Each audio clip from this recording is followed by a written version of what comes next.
Welcome to Magistra Gigante's Latin class. I want to explain to you how our class is going to work this year in order for you to achieve your best.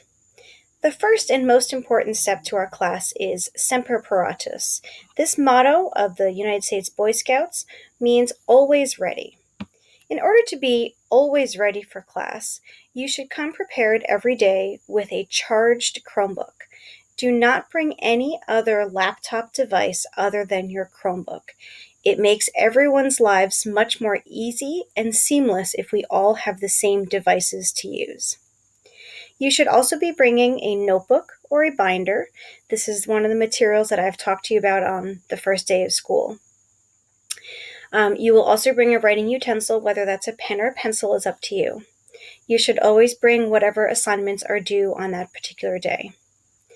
3 of the most important things that you can bring to our class every day is first, an open mind. Second, a positive disposition. I want you to go into every day with optimism and positivity. I want you to envision our class as a community and as a family. We are all here to help each other, me especially. I want you to come with the idea that you can achieve anything. Also, I want you to come with questions because questions are fantastic. As a teacher, I love questions. I want you to ask whatever questions are in your brain or in your heart because that helps me figure out how you learn best. In addition to coming prepared every day, I want to explain to you the tests and quizzes in our class. Tests will always get 100 points. Quizzes will always get 50 points. Quizzes will often feature vocabulary, or they'll feature minor skills that we've picked up along the way. Let's say if we learn a new verb tense, or maybe a different set of noun endings, something that's very small and pretty short. A quiz you can expect to last around 15 to 20 minutes. Tests are more cumulative in nature, as they are in any class. All of our tests in class will involve some degree of reading comprehension, which is reading a story that you haven't seen before, but uses the same vocabulary that you've seen before, and answering questions about that story. Each test will feature vocabulary definitions as well, and each test will feature culture from the stage. Sometimes, depending on where we are in our text, a test might also feature some grammatical elements that we've been studying in class recently.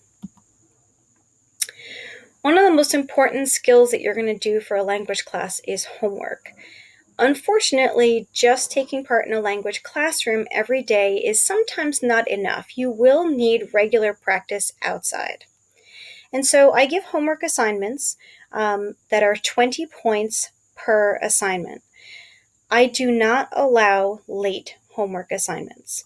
The reason is when I assign a homework assignment, not to be redundant, it is pertinent to the content that we are doing in class on that particular day for that particular night.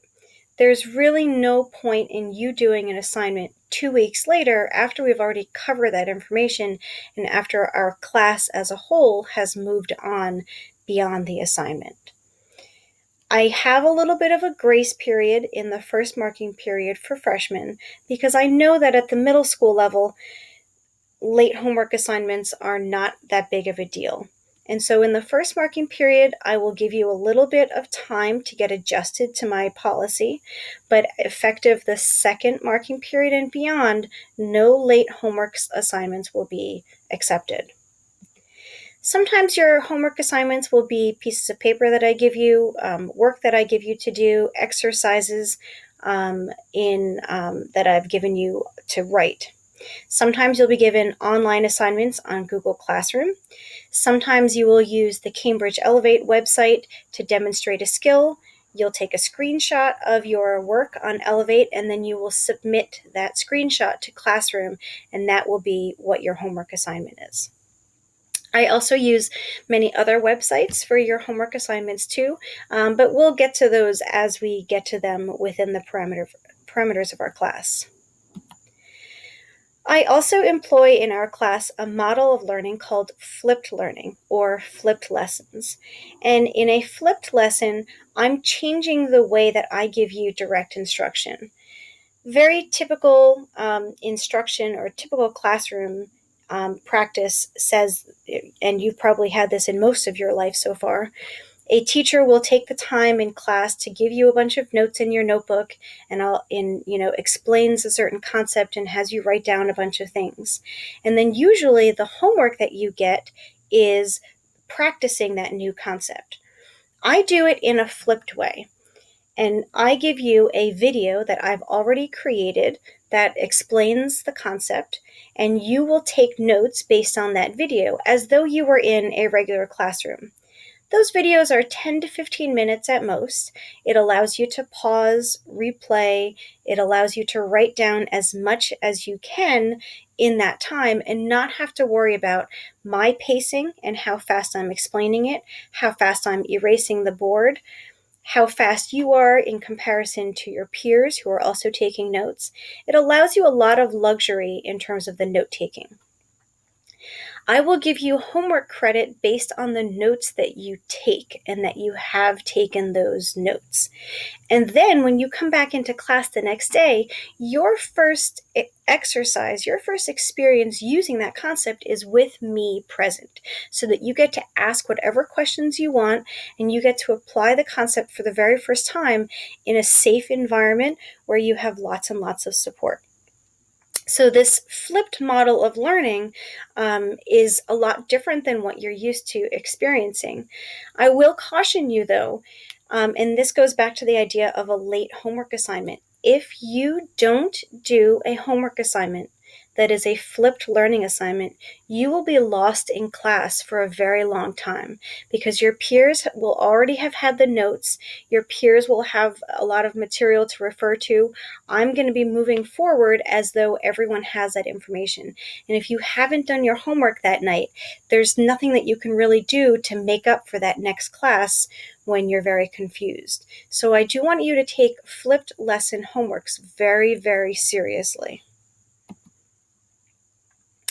In addition to regular homework assignments, you will also get projects. Once per marking period, you'll get some sort of project. All the projects that I give are group work in nature. They're all creative in nature. They have something to do with culture. There's always going to be a language component. And I always give 100 points per project because I want to make sure that the students who are very creatively oriented are getting the same amount of chances to get lots of credit as students who are more test oriented. Sometimes you lose a few points here and there, and sometimes you want a few of those points back. And for that, I have a system called Tempus Fugit. You're going to see in the front of our classroom that there's a folder. It's a red folder and it says Tempus Fugit on it. And the Tempus Fugit folder has a variety of assignments that you can complete for extra credit.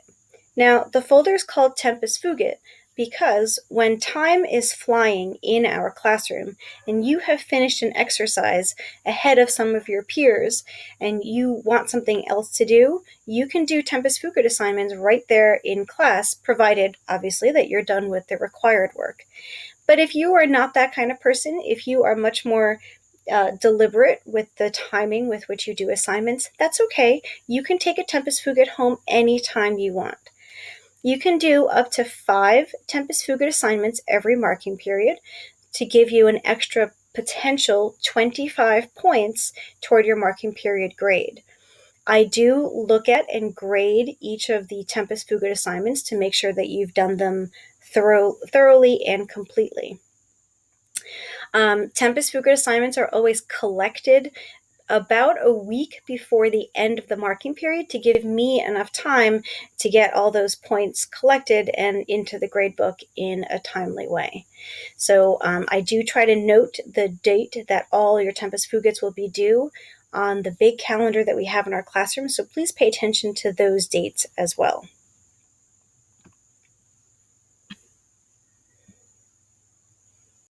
Okay, moving on to a new area of conversation, and that is the concept of mulligans. I think I'm one of very few teachers at Ridgewood High School who uses a concept of mulligans, so bear with me while I explain about mulligans. A mulligan is originally a golf concept in which if you hit a really bad shot in golf, like your ball goes into a sandbar, your ball goes into the water, somewhere where you don't want it to be, you take a mulligan, which essentially erases the shot and you get to start and do it again so that that didn't count against you. And I understand that life throws you lots of curveballs. Life throws you into the sandbar, life throws you into the pond when you least expect it. And so I want you to be able to have a mulligan when it comes to my classwork. Mulligans for me work in two different ways. They work for either tests and quizzes or they work for homework.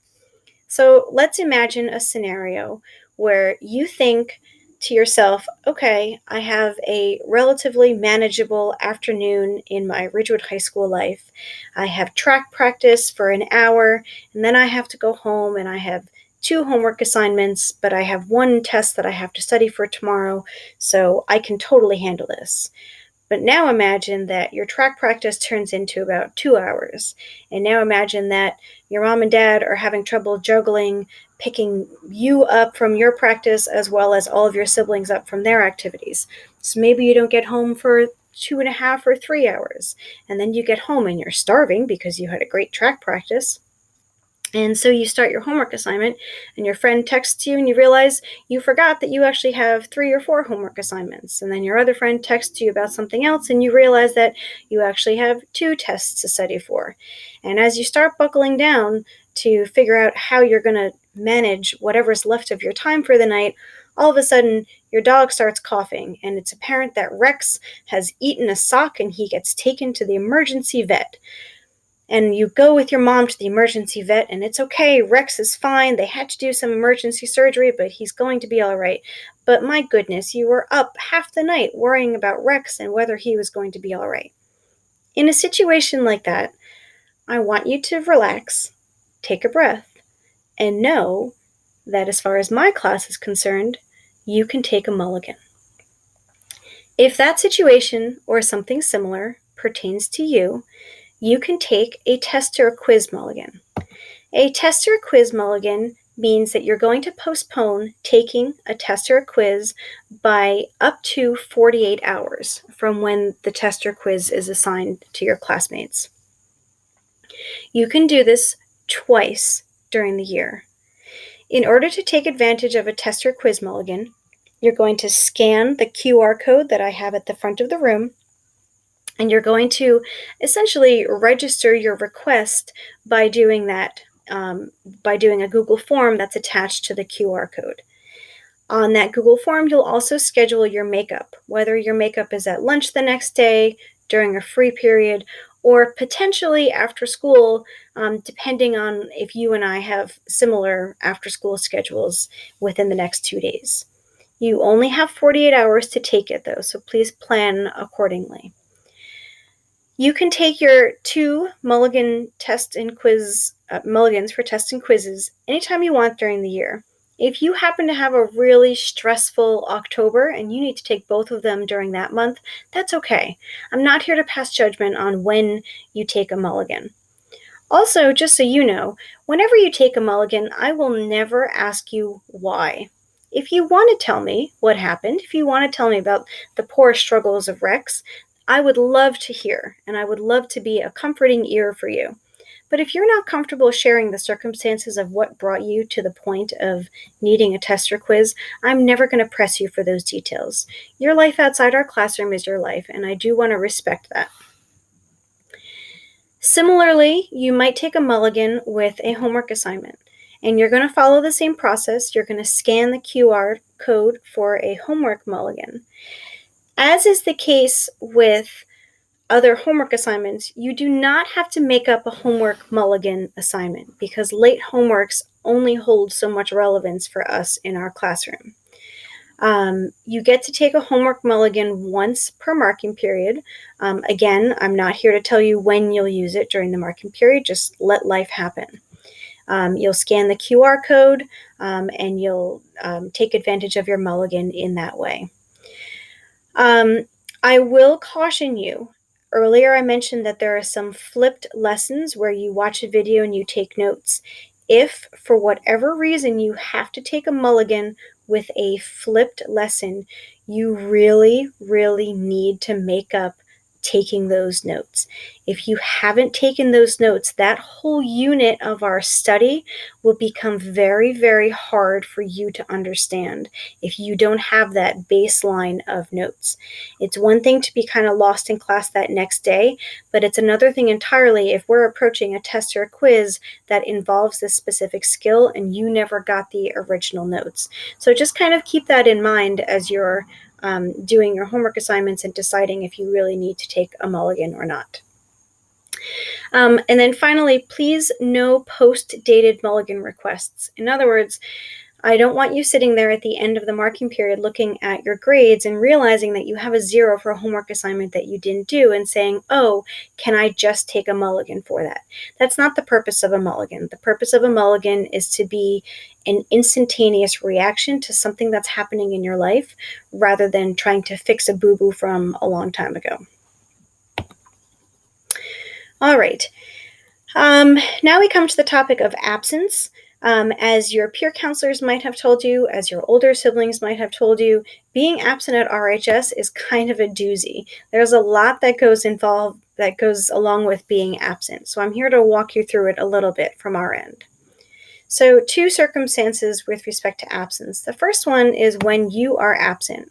When you're absent and you're sitting at home and you want to try to make up some of the work that you've missed, check Google Classroom. I do a lot of classwork assignments for in-class activities on Google Classroom. If you're confused about it or if you feel like you can't complete it on your own and you wish that you could do it in a more cooperative way like your peers did, that's okay. You can email me. And I would just ask that if you are absent the day of a test or a quiz, please reschedule that as soon as you can for when you get back, because I try to give back your peers' tests and quizzes relatively soon after their assignment, and I don't want that process to be held up by your scheduling. So just kind of be cognizant of that whole process. Now, when I'm absent, you've probably heard about this at some point, I will be giving you assignments via Google Classroom. I expect that you will do those assignments during the day that I assign them.